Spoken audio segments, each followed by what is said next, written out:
नमस्कार, आप देख रहे खबरों की दीवार से जीवाल में मनीष जायसवाल मौजूद हूँ बिलासपुर में। मेरे साथ इस वक्त दुर्गा सोनी जी बैठे हुए हैं। ये महानुभाव बीते 2 बार के पार्षद रह चुके हैं और एक बार इनके धर्मपत्नी भी इसी वार्ड से पार्षद रह चुकी है। युवावस्था में सियासत में आए, भारतीय जनता पार्टी की सियासत में आए, संसदीय से लेके सड़क तक संघर्ष करने का इनको अच्छा खासा अनुभव भी रहा है। आज ये पार्षद चुनाव लड़ रहे हैं। आइए इनसे जानते हैं और समझते हैं कि मुद्दे क्या हैं। दुर्गा सोनी जी, आपका सीजीवाल में स्वागत है। धन्यवाद। आपसे मैं पहले एक औपचारिक सवाल पूछूंगा कि आप सियासत में कैसे आए? सियासत में ऐसा है कि भारतीय जनता पार्टी से शुरू से ही लगाव था और वार्ड में घर के सामने में शाखा लगती थी। तेलीपारा मेन रोड में मेरा घर हुआ करता था। आज वहाँ अजीत होटल है, पर वो किसी ज़माने में मैदान में शाखा लगती थी और हमारा घर सामने था। और वो खेलते खेलते शाखा से जुड़ गए और जुड़ते जुड़ते कब पता नहीं चला कि एक विचारधारा से हम जुड़ते चले गए और धीरे से उस संघ से जुड़ने के बावजूद माननीय अमर भैया के साथ जुड़ने का सौभाग्य प्राप्त हुआ। वो युवा मोर्चा के जिला अध्यक्ष बने। उस टाइम से मैंने उनके साथ राजनीति सफ़र चालू की और धीरे धीरे यूं ही मेरा कारवां बढ़ता चला गया। आज जो कुछ भी हूँ भारतीय जनता पार्टी और अमर भैया के आशीर्वाद से 3 बार टिकट दी, विश्वास की मेरे को टिकट देकर, और जनता जनार्दन में जाके अच्छा खासे मतों से मैंने 3 बार विजयी हासिल की। आप अमर अग्रवाल जी की अभी चर्चा किए हैं, तो कमान अभी चुनाव की उनके ही हाथ में दिखाई दे रही है हमको। उनका नेतृत्व कैसा है और थोड़ा उनके बारे में बताइए और कैसे वो चुनाव जिताएंगे? उनका व्यक्तित्व बहुत ज़बरदस्त है। उनको मैनेजमेंट आता है, चुनाव लड़ने की कला है उनमें, और सियासत तो उनके पहले से ही थी। जन्म ही उनका सियासत में हुआ है। माननीय लक्खीराम जी अग्रवाल काका जी शुरू से राजनीति में थे और उसी विरासत को वो शुरू से देखते निभाते हुए आए हैं और राजनीतिक परिवार से वो थे। और बिलासपुर में आज अमर भैया के इतने फैन फॉलोअर हैं कि आज वो एक शादी समारोह में भी जाते हैं तो बच्चे भी बोलते हैं अंकल एक फ़ोटो खिंचाना है। जैसे कोई फिल्म स्टार आ जाए कहीं ना, तो एक लोगों को उत्सुकता रहती है फ़ोटो खिंचाना है। तो मैं कई शादी समारोह में देखता हूँ कि अमर भैया जब जाते हैं ना, तो लोग फैमिली से फ़ोटो खिंचाते हैं उनके साथ, तो मज़ा आता है। निश्चित तौर पे उनकी एक घर में लोगों के दिलों में बहुत अच्छी जगह बनी हुई है और वो अपनी जनता के प्रति बहुत समर्पित है। आज इसीलिए वो 6वीं बार बिलासपुर विधानसभा से विधायक निर्वाचित हुए हैं और जनता का बिलासपुर की उनको बहुत स्नेह प्रेम प्यार करती है। उनका व्यक्तित्व ज़बरदस्त है। अब बात करते हैं मुद्दे की। 15 साल आप निकाय के सियासत में रहे, कुछ महत्वपूर्ण पदों पर भी रहे। शहर का जैसा विकास होना चाहिए था, क्योंकि अब आप सीनियर हो पार्टी में, एकदम 4थी बार के लिए आप ट्राई कर रहे हो, तो शहर का जैसा विकास होना था वो हुआ या और होने की आपको उम्मीद है? और क्या ऐसा लगता है कि जो पार्टी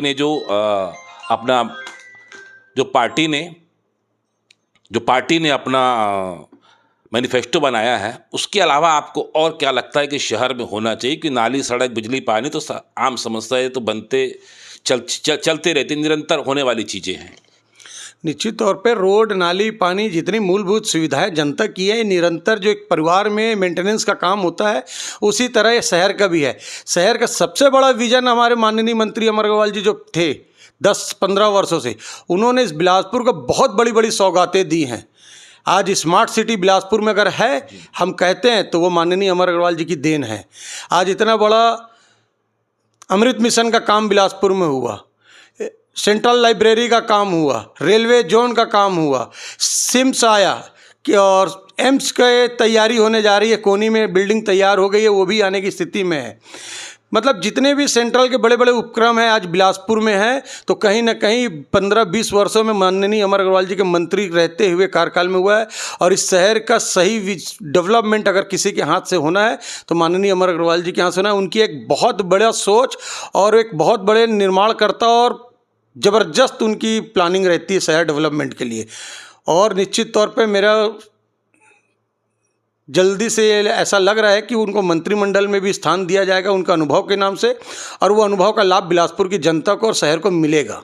दुर्गा सोनी की क्या भूमिका है इसमें? दुर्गा सोनी की एक छोटी सी भूमिका है कि मेरे को एक अपने क्षेत्र का दायित्व दिया गया है, पार्टी की तरफ से जिम्मेदारी मिली है जनप्रतिनिधि के रूप में। मैं अपने वार्ड को भी एक शहर के, इस पूरे शहर में एक स्मार्ट वार्ड के रूप में अपने वार्ड को भी स्थापित करने के लिए मैं अग्रसर हूँ। उनके साथ साथ मंत्री रहते में मुझे 10 साल काम करने का अवसर मिला, तो मैंने भी अपने वार्ड को ज़बरदस्त चमकाया है।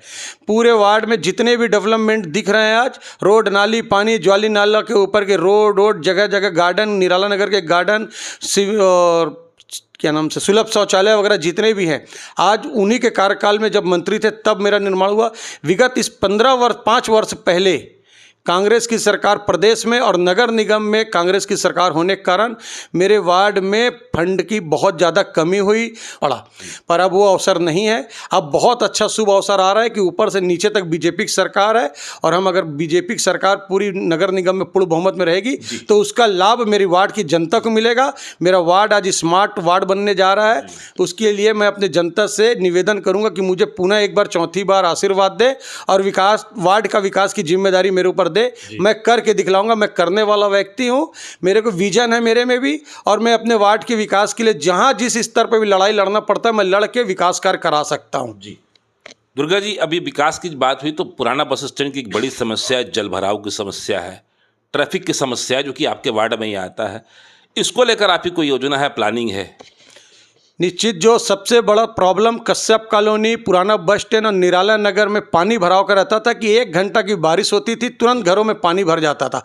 इस चीज़ को मैं देखते हुए माननीय अमर अग्रवाल जी नगरीय निकाय मंत्री थे, उनसे मैंने रिक्वेस्ट करके इस वार्ड की परिकल्पना की कि इसको वार्ड में जो पानी जो भरता है इसके लिए एक आप टीम लगाइए एक इंजीनियरों की, और इसकी एक सही प्लानिंग करिए कैसा होगा। उन्होंने एक टीम मुझे दी, उस टीम को लेकर मैंने निरीक्षण किया और दीप होटल लिंक रोड से बस स्टैंड टेलीफोन रोड तक एक नया नाला निर्माण फेस 1, और बस स्टैंड से कश्यप कॉलोनी होते हुए ज्वाली नाला तक फेस 2 के हिसाब से नाला का निर्माण कराने की प्लानिंग हुई, और वो 7 करोड़ रुपए का टेंडर मैंने कराया 2018 में। जी।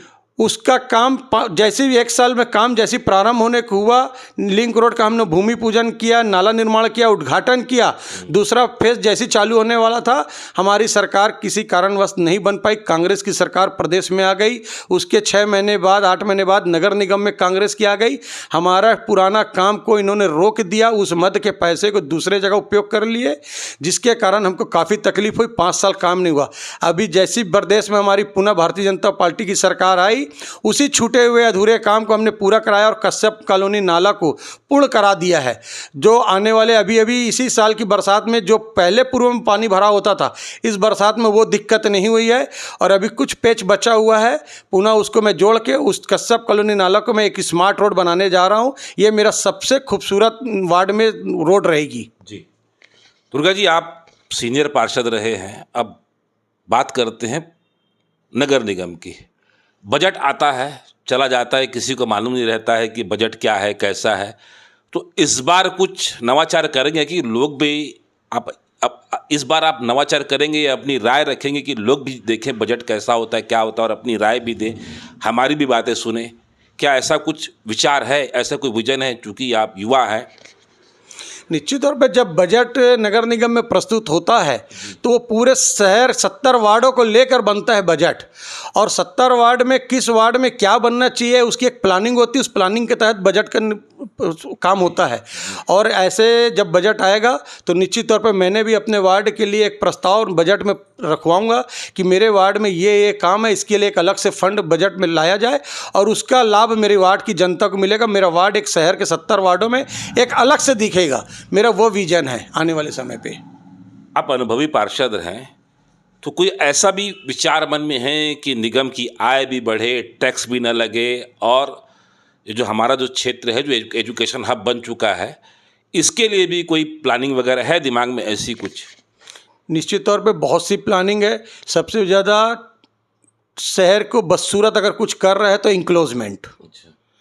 सबसे ज़्यादा इस शहर की व्यवस्था चरमराई है, तो इंक्लोजमेंट के कारण चराई, उसके कारण ट्रैफिक व्यवस्था ध्वस्त हो रही है।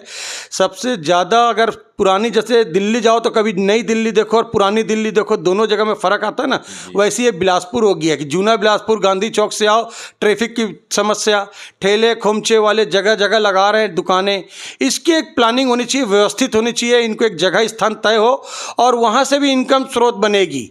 ये पैसा देंगे नगर निगम को, वहाँ से भी एक बनेगी। और कमर्शियल जगह कॉम्प्लेक्स वगैरह है जो निगम, अभी जो 5 साल पूर्व सरकारें थी, सरकारी ज़मीन नगर निगम की संपत्ति को पूरी बेच खाए ये, जहाँ पर से सरकार नगर निगम को बड़े बड़े कॉम्प्लेक्स बनाना चाहिए और जो पुराने दुकानदार इधर उधर ठेले खोमचे वाले हैं उनको कम दर पे दुकान दे और रेंट के रूप में उनसे लें, तो आमदनी भी बढ़ेगी, ट्रैफिक की व्यवस्था भी सुधरेगी और शहर की खूबसूरती भी बढ़ेगी।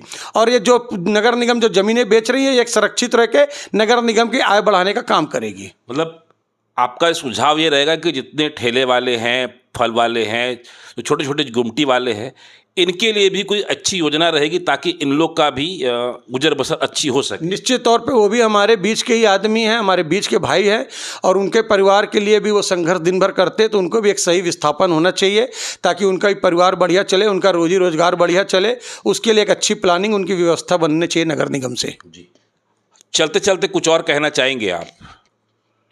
यही कहना चाहूँगा कि शहर की जनता इस बार बहुत अच्छा उनको अवसर मिला है कि प्रदेश और देश में भारतीय जनता पार्टी की सरकार है। पुनः वो अपना मत महापौर के लिए श्रीमती पूजा विधानी को और पार्षद के रूप में जहाँ जहाँ जो भी बीजेपी के पार्षद हैं सबको जिताकर भारतीय जनता पार्टी की नगर निगम में पूर्ण बहुमत की सरकार बनाए, ताकि शहर की जवाबदारी हम सब की होगी और 5 साल में शहर की परिकल्पना आप देखिएगा कहाँ से कहाँ पहुँच जाएगा। ये मैं बता तो नहीं सकता अभी, पर जब काम होगा तो जनता को दिखेगा, ये पूर्ण विश्वास के साथ बोल रहा हूँ। जी, तो दुर्गा जी बोल रहे हैं कि 5 साल के बाद शहर की जनता खुद बोलेगी विकास हमने किया है। दुर्गा सोनी का अच्छा खासा लंबा अनुभव रहा है सियासत से जुड़ा और काफ़ी आक्रामक नेता रहे हैं, सदन में अपनी बात मजबूती से रखते रहे हैं और विकास कार्यों को लेकर भी गाहे बगाहे हमको भी कहीं न कहीं खड़े दिख जाते हैं और ऐसा इनके यहाँ की जनता भी कहती है। फिलहाल आज बस इतना ही। अगर आपको हमारी खबर अच्छी लगे तो लाइक सब्सक्राइब शेयर जरूर करें। सिजीवाल से मनोज जसवाल की रिपोर्ट। धन्यवाद दुर्गा जी।